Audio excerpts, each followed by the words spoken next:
We are going to continue reading the Birchbark House, Chapter 12. We're going to continue reading Chapter 12, Maple Sugar Time. Please turn in your books to page 201. And remember, when you hear the bell, that means it's time to turn the page. Standing quiet at the edge of the little spot of sun, the two young bears gazed curiously, knowingly at Omachias. Ondeg flew down suddenly, as though he, the little crow, had to protect her from her brothers. The two bears startled a bit at the crow's angry charge, but then shrugged and ignored him. "It's okay," said Omachias, and Ondeg returned to her shoulder. The bears continued to look closely at Omachias, peering with their dim bear eyes, taking in every dot of her scent, remembering it all, knowing. Omachias wished that she had something to give them. She had run away from camp with nothing more than a handful of spirit tobacco in her pocket. They kept looking at her, waiting and watching. The only thing she could think of to give them in the end was some human advice. She decided to warn them about other humans and the dangers they posed. "There's a woman," Omachias said softly. "Her name is Old Tallow. She's my aunt, but you must stay away from her." The young bear's ears twitched a little. They seemed to listen closely. "Be careful, too," Omachias went on, "when you see something better to eat than usual out in the woods. If it's hanging up out of reach, there might be a pit underneath. That's a trap. You'll fall in and die.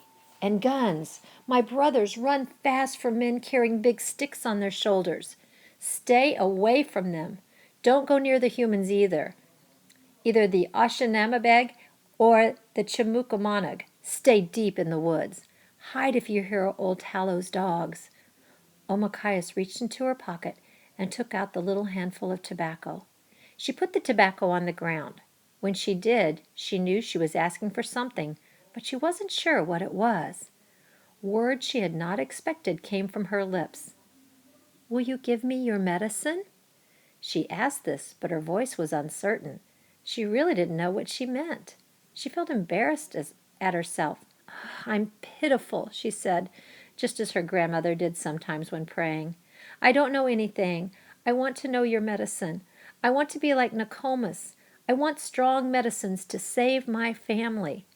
Tears came into Omachias' eyes, and she could hardly see, hardly noticed when the bears wheeled and silently disappeared. "Help me," she whispered to the ground. "Help me." Once she'd finished talking, she lifted her face and looked around. Her bear brothers had vanished, and she felt better. She set to work gathering a huge load of dry sticks, dead branches torn off during the winter by heavy snow and ice. As she was piling the branches higher and higher, she saw on the other side of a dry piece of birchwood the gray hoof of a mushroom. A tiny voice whispered in her head, a low voice muttering. When she picked up the branch, the voice grew louder, but she still couldn't make out individual words. She added the branch to her pile, bound the pile with a thong, carried it back to the camp on her shoulders. From time to time, as she walked back to camp through the woods, she heard a small sound, a word or two, muffled under the snow and leaves. By the time she reached the sugaring camp, she felt a little bit afraid. What were these voices? What did the whispering mean? Standing in the clearing safe, she peered into the maze of branches and undergrowth. Shining scraps of snow lighted the ground as far as she could see. The sounds of voices, small and whispery, still floated from the depths of the woods. "What took you so long?" Angeline said, a bit annoyed. She'd burned her finger in the process of pouring some hot syrup, and she was hurting badly. "What's wrong with you?" Omachias put down her load and told her sister that she had something important to do. "So do I," Angeline yelled back. Omachias walked over to Nokomis. She was fashioning small cones of birch bark for the sugar.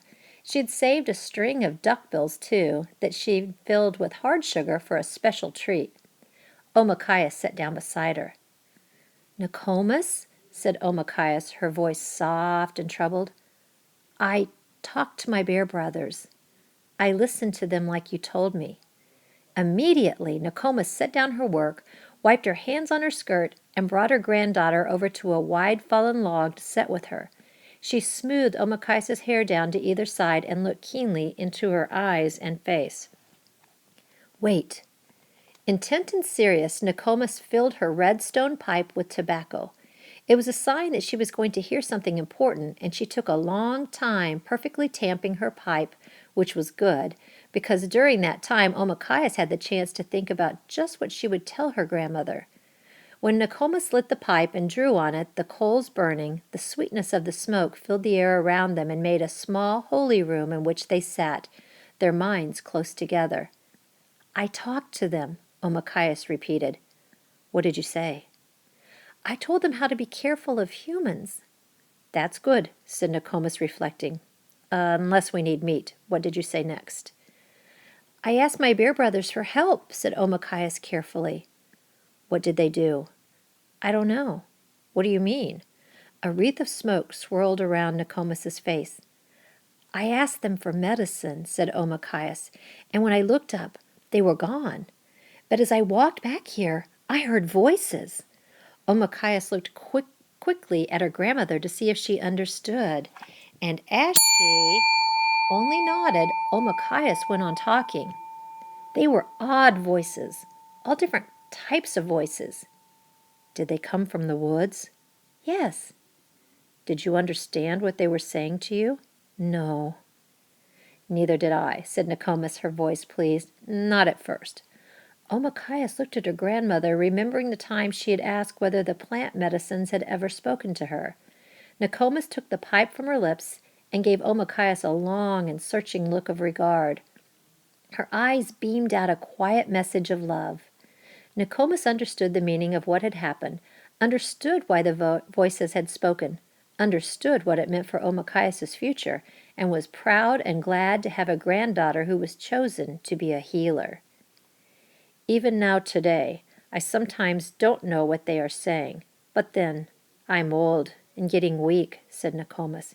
You are young and strong, Omakaias, and as I teach you about my medicines, you'll hear them more clearly. Do they talk to you every day? Oh, no, but often enough. Why were they talking all at once? Omakaias wondered. Nokomis thought for a while. I think they talk to each other all the time, she said, but our minds are not always peaceful enough to hear them. Nokomis told Omakaias that bears dig for medicine. They are a different kind of people from us. They don't use fire, but they laugh. They hold their children. They eat the same things we do and treat themselves with medicine from certain plants. They are known as healers.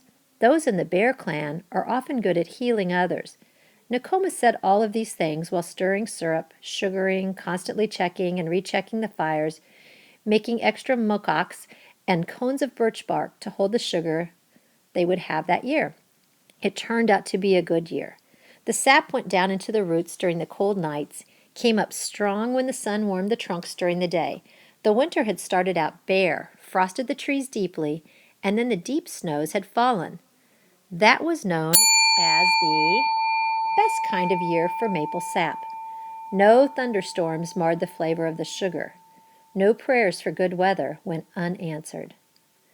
Omakaias' family sugared close to Auntie Muskrat's, and her cousins flooded into their camp, a wave of flying limbs and eager faces, ready for the vast games the children played all through the trees and brush. Omakaias forgot the bears, forgot the whispering of the plants, became a cousin within a pack of cousins, roaming the camp, stealing bits of sugar, laughing at each other. The girl cousins and her friends, Two Strike, Twilight, and Little Bee, played together in such a lively way. They were a tangle of girl. She even went to sleep each night with a tiny sense of anticipation in her heart. Still, she thought of Niwo. Even her cousins could not take away that sadness. The work came first, but then lengthening light in the afternoons kept the children at play outside and kept the aunts talking, the men gossiping, the grandmas reminiscing about their own playing days as small children when they roamed the sugar camps. Always, in the near distance, sacred drums were sounding. The sound of the drums called people to the good life, a way of kindness, love, and deep respect for all that lived. Day sometimes sang to help Fishtail. Often there was a healing ceremony, a doctoring to cure the winter's illnesses. The old people talked to the young people, teaching them about the way to live as an Anishinaabe in this world. Nokomis taught, but someone had to tend the sugar house fires, so many days she stayed instead of going to the ceremonies. Mama came and went, Angeline too, and sometimes they brought Omakayas to the big lodge with the endlessly burning sacred fire. Always on entering, Omakayas walked around the fire the same way the sun travels, and then she sat down in the calm of the lodge and listened to the crackle of the scented flames, waited for the throb of the drum. Pinch came too, but he never sat still, not for an instant. He dived in and out of the lodge, snagged food wherever he could get it, fell asleep on the blankets Day kept spread in the corner near Fishtail and Day Thunder's drum. Pinch woke, jumped up, bolted from the lodge. He was on the move all day and night. Pinch was the quickest, the boldest, the most irritating of the boys in all of the camps. One day, while Omakayas was busy helping Day and the others were at the big lodge, Pinch made himself a small bow strung with a bit of sewing sinew and a couple of arrows made from sharpened plant stalks. He sneaked through the woods, longing to make his big kill. If only a deer just his size would pass by, or a moose, maybe. If not that, a fish. He could surely spear a fish with one of his arrows. Pinch tramped the edge of the lake and many times edged out as far as he could go on the rocky shore. There was a small margin of water now before the ice began, and the fish were hungry. Pinch got in plenty of shots, but none of them went true. He kept having to wade into the foot or so of freezing water to retrieve his arrows, so eventually Pinch's attention turned back to the camp. Making his way home, he resolved that he would hunt and shoot something, anything, to impress his family, especially his sisters, who thought he was a nuisance beneath notice, as irritating as a fly. Halfway back, Pinch nearly stumbled over the carcass of a dead deer. It had died not long ago and lay cold and still right in his path. "Howa!" Pinch yelled fiercely. He had an immediate thought. Drawing his arrows out of the quiver he'd constructed for himself, he managed, though with great difficulty, to stick them into the carcass of the deer. He lodged one at the heart and one at the throat. Then he gave 4 loud, ferocious shouts. He'd made his first kill. Now there would have to be a feast for him. "I made my first kill!" he yelled as he approached the camp. Everyone turned to look at him. Thrilled with himself, he bounded forward in such intense excitement that he bumped straight into Day at the side of a kettle just as he was pouring boiling hot syrup into a sugaring trough. Pinch screamed as the syrup spilled over his feet. Even though they were protected by moccasins, much of the sap flooded in through the open-top flap and burned poor Pinch badly, much worse than Angeline's finger. Pinch was no silent sufferer and yelled so loud that Omakayas thought the whole camp would come running to his side to see what was the matter. The drums were too penetrating, though, and blocked the sounds even of Pinch's pain. Gently, Day removed Pinch's moccasins. The burns were deep. The skin was already bubbling and dangerous looking. Pinch needed quick treatment, and most of Nokomis's medicines were back at the cabin. Day set out at once to fetch Nokomis, leaving Omakayas alone with Pinch, who howled miserably. Omakayas blocked out his cries in order to think clearly what she should do. Nokomis had left her small pouch in the sugar house, the one that she always carried for emergencies. That pouch contained remedies for all sorts of common problems, including burns. Omakayas remembered it, took it from its corner, and sat down near Pinch to look at his foot. "Don't howl," she said to him kindly and soothingly. "You'll bring all your blood to the top of your skin and make it worse." Whether or not that was true, it seemed to scare Pinch into making some effort to control the noises he made.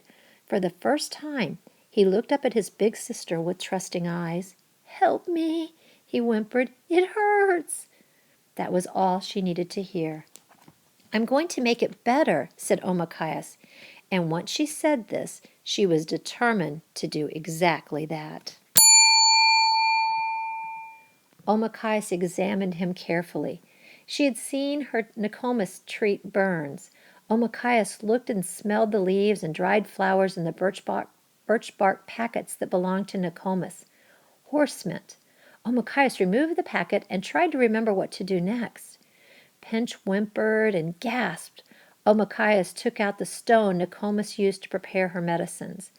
In the center of that stone there was a hollow, and into that natural small bowl Omakais put the leaves that smelled summery and sharp, fresh and potent. With the other long stone Nokomis often used, Omakais crushed them to a paste.